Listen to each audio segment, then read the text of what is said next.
Hi everyone, welcome back to Gaming Basics. In today's episode, I'm gonna be showing you how to delete your Dice Streams account. So without further ado, let's get straight into the video.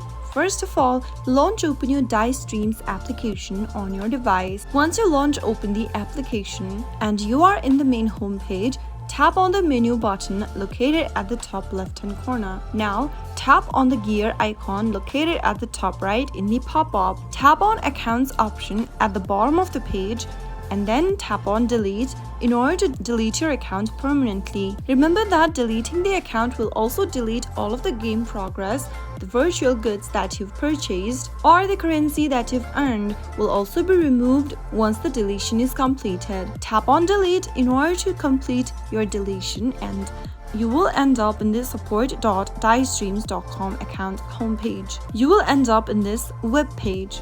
You'll now need to enter your email address, the game languages, the help you need with your account. Select account under how can we help, and under account actions make sure that you've selected I want to delete my account. Also make sure to enter your player ID.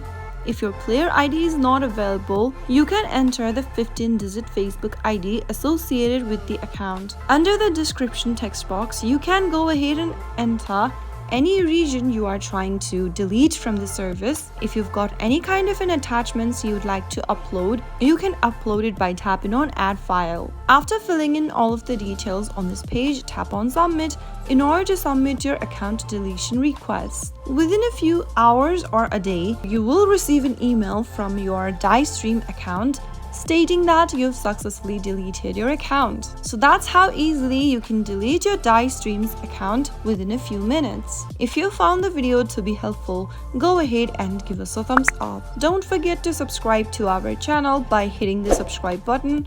Also press on the bell icon so that you'll never miss another upcoming upload from us. I will see you again in the next video. Goodbye till then.